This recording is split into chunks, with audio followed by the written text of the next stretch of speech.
Yes, മറ്റൊരു lesson design your സെൽഫിൻ്റെ മറ്റൊരു ലെസണിലേക്ക് വരികയാണ്. ഭക്ഷണം കഴിച്ചില്ലേ? റെഡിയല്ലേ? കേൾക്കാൻ റെഡിയല്ലേ? ഒരു വളരെ ചെറിയ ലെസനാണ്, പെട്ടെന്ന് അവസാനിപ്പിക്കാം, പക്ഷേ വളരെ ഇമ്പോർട്ടൻറ്റ് ലെസനാണ്. ഞാൻ നേരത്തെ പറഞ്ഞ കാര്യങ്ങളൊക്കെ ആയിട്ട് കണക്ട് ചെയ്ത് ചിന്തിക്കണം. ഈ ലെസൺ കേൾക്കുമ്പോൾ ഈ സീക്വൻസ് ഉണ്ട് ഇതിനകത്ത്, ഈ സീക്വൻസിനനുസരിച്ച് ഇത് കേൾക്കണം. അപ്പോൾ പറയുമ്പോൾ നേരത്തെ പറഞ്ഞു ഡൊമൈൻ നോളജ് എന്നൊരു വേർഡ് ഞാൻ പറഞ്ഞു. ഡൊമൈൻ നോളജ്, ഏതെങ്കിലും സബ്ജക്റ്റിൽ ഡൊമൈൻ നോളജ് ഉണ്ടാക്കിയെടുക്കുക. ഡൊമൈൻ നോളജ് എന്ന് പറയുമ്പോൾ ഒരു കാര്യത്തിനെ പറ്റി പറയുമ്പോൾ അതിനെപ്പറ്റി ഡൊമൈനായിട്ട് നിങ്ങൾക്ക് പറയാൻ കഴിവുണ്ടെങ്കിൽ അതിനെയാണ് ഡൊമൈൻ നോളജ് പറയുന്നത്. അപ്പോൾ ഈ ഡൊമൈൻ നോളജ് സമൂഹത്തിലുള്ള നോളജിനെ എങ്ങനെ നിങ്ങളുടെ വിസ്ഡമാക്കി മാറ്റാം എന്നാണ് പറയുന്നത്. അതായത് സമൂഹത്തിൽ കുറേ ഡാറ്റയുണ്ട്, ഡിഫറെൻറ്റ് ടൈപ്പ് ഓഫ് ഡാറ്റയുണ്ട്. അതായത് നമ്മുടെ അഡ്രസ്സ്, നമ്മുടെ ഫോൺ നമ്പർ, നമ്മുടെ വില്ലേജ്, താലൂക്ക്, ഇങ്ങനെ കുറേ കാര്യങ്ങൾ മുഴുവൻ ഒരു കൃത്യമായിട്ട് നിങ്ങളുടെ പേര്, സിലബസ്, നിങ്ങൾ പഠിച്ച കോഴ്സ്, മാർക്ക് കിട്ടിയത് എല്ലാതും വേറെ വേറെ ഡാറ്റയാണ്. ജയപ്രകാശ് ഒരു ഡാറ്റയാണ്.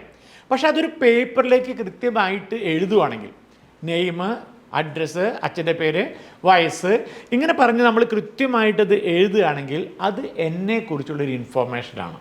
അപ്പോൾ നിങ്ങളൊരു ബുക്ക് വായിക്കുമ്പോൾ ഒരു സെറ്റ് ഓഫ് ഇൻഫോർമേഷനാണ്. ഇപ്പോൾ ഡെൽ കാർണിജിയുടെ ഒരു ബുക്ക് എന്ന് പറഞ്ഞു how to win friends and influence people എന്ന കാര്യം മനസ്സിലാക്കാൻ പറ്റുന്ന ഒരു ഇൻഫോർമേഷനെയാണ് ബുക്ക് എന്ന് പറയുന്നത്. അപ്പോൾ അത് ഒരാൾ പോയിട്ട് കുറേ ഡാറ്റ കളക്ട് ചെയ്തിട്ട് അതിലൊരു ബുക്കിലേക്ക് കൺവേർട്ട് ചെയ്തപ്പോൾ അതൊരു ഇൻഫോർമേഷനായി. അപ്പോൾ ഡാറ്റ ഇൻഫോർമേഷൻ ആക്കി എടുത്തു. ഇനി ഇൻഫോർമേഷൻ ഉണ്ടെങ്കിൽ ആ ഇൻഫോർമേഷൻ നിങ്ങൾ ആ ബുക്ക് മേടിച്ച് വായിക്കുവാണെങ്കിൽ, ആ ബുക്ക് മേടിച്ച് നിങ്ങൾ വായിച്ചിട്ടുണ്ടെങ്കിൽ ആ വായിച്ചിട്ടുള്ള അറിവിനെയാണ് പറയുന്നത് നോളേജ് എന്ന് പറയുന്നത്.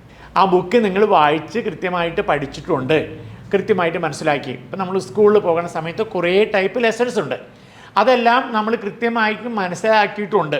അപ്പോൾ 12 ചാപ്റ്ററുകളും നമ്മൾ പഠിച്ചിട്ടുണ്ട്. അതാണ് നമ്മുടെ നോളേജ്.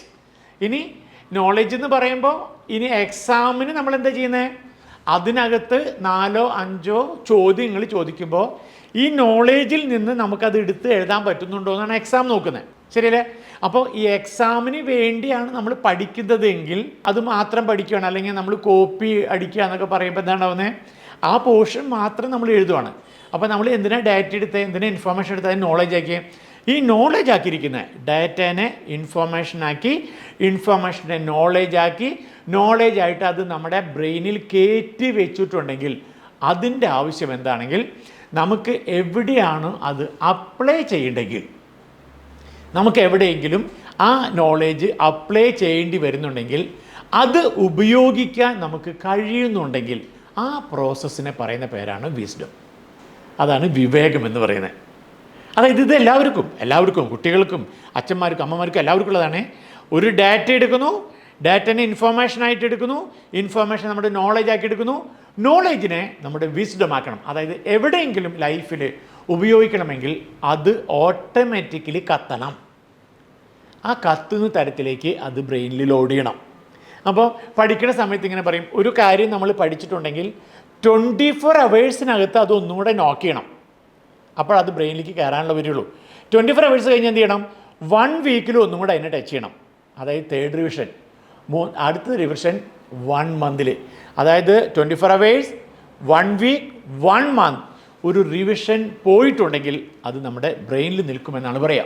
അപ്പോൾ നമ്മൾ 4 തവണ, അതായത് ഒരു കാര്യം മനസ്സിൽ പതിയണമെങ്കിൽ 24 hours ഒരു തവണ ഓൾറെഡി ടീച്ചർ പറഞ്ഞു, 24 hours നമ്മളൊന്ന് റിഹേഴ്സൽ ചെയ്തു, ഒന്നും കൂടെ റിപ്പീറ്റ് ചെയ്തു, പിന്നെ 1 week റിപ്പീറ്റ് ചെയ്തു, 1 month റിപ്പീറ്റ് ചെയ്തു, അങ്ങനെ 4 തവണ റിപ്പീറ്റ് ചെയ്തിട്ടുണ്ടെങ്കിൽ അത് ബ്രെയിനിൽ കയറി എഴുതും. അത് നമുക്ക് എവിടെ വേണമെങ്കിൽ ഏത് സമയത്തും അത് ഉപയോഗിക്കാൻ പറ്റും. ആ സമയത്ത് ആഡ് ചെയ്ത് വരും. ഇപ്പോൾ നോക്കിയാൽ ഈ വീഡിയോ ചെയ്യുന്ന സമയത്ത് ഞാൻ എൻ്റെ ഈ പറയാൻ പോകുന്ന കഥകളൊന്നും എൻ്റെ തല ഇവിടെ ഒന്നുമില്ല, എൻ്റെ കയ്യിൽ എഴുതി പിടിച്ചിട്ടൊന്നുമില്ല.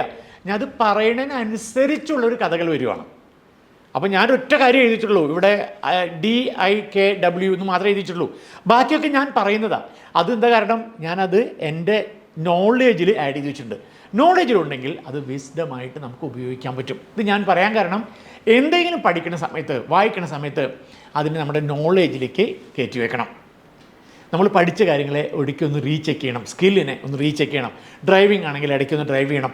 അങ്ങനെ വെച്ചുകൊണ്ട് നമ്മുടെ നോളേജിനെ വിസ്ഡമായിട്ട് ഉപയോഗിക്കാൻ പറ്റുമ്പോഴാണ് നമ്മുടെ ലൈഫിൽ എക്സൽ ചെയ്യുള്ളൂ.